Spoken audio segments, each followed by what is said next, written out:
बरीच मुलं फॉरेन एज्युकेशनला जातात आणि मग एज्युकेशन कम्प्लीट झाल्यावरती तिथेच नोकरी घेतात. तर मग त्यावेळेला त्यांना इथे टॅक्स भरायला लागतो का किंवा काय अरेंजमेंट त्यांनी केली पाहिजे मग ती? पहिल्या जेव्हा मुलं बाहेर जातात तेव्हा त्यांचे आईवडील इथनं पैसे पाठवतात त्यांना.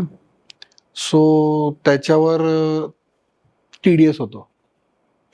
जर एज्युकेशनल लोन वाईज गेले तर एज्युकेशन लोन काढून गेले तर वेगळा विषय. तो TDS आईवडिलांना रिफंड मिळू शकतो. हा पहिला गोष्ट, कारण की दिस इज अ कॉमन क्वेश्चन जो आम्हाला बरेचदा विचारतात. मुलं तिकडे गेली, 1-1.5 वर्ष एज्युकेशन घेतलं आणि त्याच्यानंतर जॉब सुरू केला आणि तिकडच्याच बँकेत सॅलरी त्यांना मिळते, तिकडच्याच बँकेत, आणि त्या पॉइंटला ते नॉन रेसिडेंट आहेत, तर त्यांचा इंडियाशी काही संबंध नसतो. जर त्यांना इंडियात कुठलंही उत्पन्न मिळत नसेल तर त्यांनी इंडियात टॅक्स फाईल करण्याची गरज नाही. पण आई वडिलांनी एक FD करून ठेवलेली मुलाच्या नावाने की ज्याचं 10-12 लाख रुपये त्याला उत्पन्न येत आहे, किंवा त्याचे काही शेअर्स होते जेव्हा तो इंडियात होता, तर त्याच्यासाठी त्याला रिटर्न फाईल करायला लागतं. पण तो मुलगा तिकडे गेलाय, तिकडे जॉब करतोय, पण त्यांनी त्याच्या तिकडच्या एम्प्लॉयरला इंडियन NRO-NRE अकाउंट दिलंय किंवा इंडियन अकाउंट दिलंय आणि पैसे इंडियात येत आहेत, तर ते डीम्ड असं होतं की तुम्ही परत इंडियात रिटर्न करायला पाहिजे आणि त्याचा टॅक्स तुम्ही इंडियात भरायला पाहिजे. त्या केसमध्ये त्याचे 2-2दा टॅक्स जाऊ शकतो, कारण की तिकडे टॅक्स भरलेला असतो. तिकडे टॅक्स भरल्यावर इथे क्रेडिट मिळण्याचा फॉर्म त्याला मिळेलच असं नाही, कारण की ही इज नॉट रेसिडेंट. तो फॉर्म मिळाला तर क्रेडिट मिळणार, पण अदरवाईज जो ज्या कंट्रीत आहे त्या कंट्रीतच तर त्याला बँक अकाउंटमध्ये पैसे मिळत असतील आणि त्या पॉइंटला जर तो नॉन रेसिडेंट असेल इंडियासाठी, तर त्याला इथं त्या इन्कमसाठी गरजेचं नाही आहे रिटर्न भरणं. पण मे बी इथं गेला, 6 महिने जॉब केला आणि त्याच्यानंतर लगेचच 6 महिने एज्युकेशन घेतलं आणि लगेचच जॉब चालू केला, तर त्या केसमध्ये पहिलं वर्षभर मे बी तो रेसिडेंट होऊ शकतो इंडियासाठी. त्या केसमध्ये फॉर फर्स्ट इयर त्याला इंडियात रिटर्न भरायला लागेल. Okay okay.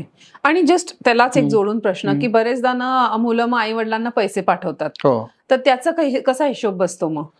ते जे पैसे असतात ते टॅक्स फ्री असतात, जे आई वडिलांना पाठवतात ते. पण एक बेसिक लिमिट सेट केलेली आहे. फॉर किती आहे एक्झाम्पल ती? $19,000 US साठी आहे. ओके. तर ऑब्विसली ती चेंज होत असते टाइम अँड अगेन. पण गरजेपुरते पैसे पाठवले तर त्याला काही टॅक्स नाही. पण काही काही मुलं असं करतात की इंडियन मार्केट बेटर आहे, तर मी आईवडिलांना पैसे पाठवतो आणि त्यांच्या नावाने मग इन्व्हेस्ट करतो. सो त्या केसमध्ये कॉम्प्लेक्सिटी जरा वाढू शकते. म्हणजे त्यांचंच ते इन्कम झालं, मग ते डिमिंग प्रोव्हिजन आणि या सगळ्या गोष्टी अप्लाय होऊ शकतात. पण that depends on case to case. पण जनरली आई-बाबांना जे पैसे पाठवतात त्याच्यावर कुठलाच टॅक्स ना आईवडिलांना असतो ना त्यांना असतो, दोघांनाही नसतो. पण आता याच केसमध्ये आता इन्व्हेस्टमेंटचं बोललास म्हणून मी अजून एक प्रश्न विचारतो की समजा आता सिनारिओ असा आहे की तो जो मुलगा आहे तो तिकडेच शिकतोय, he is getting paid there, पण तो इंडियामध्ये काहीतरी इन्व्हेस्टमेंट पाहिजे, म्हणजे समजा प्रॉपर्टीमध्ये इन्व्हेस्टमेंट पाहिजे किंवा काय म्युच्युअल फंड्समध्ये इन्व्हेस्टमेंट पाहिजे, म्हणून तिकडनं पैसे इथे पाठवतोय, तर त्या केसमध्ये टॅक्स ऍप्लिकेशन्स कसे हे होतात? त्याच्यात पण टॅक्स अप्लाय होत नाही. LRS मध्ये तो ती पाठवू शकतो. आणि इंडियामध्ये real estate, as he is Indian origin, he can buy property in India. That is not, because that money is taxed money somewhere.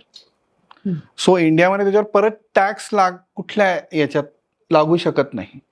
पण ते जर त्यांनी होणाऱ्या बायकोच्या नावावर आणि त्याच्या नावावर घेतलं, तर मे बी होणाऱ्या बायकोच्या नावावर आणि सगळे पैसे यांनीच पाठवले, तर तिच्या हातात ते टॅक्सेबल होऊ शकतं याची प्रोबॅबिलिटी असते.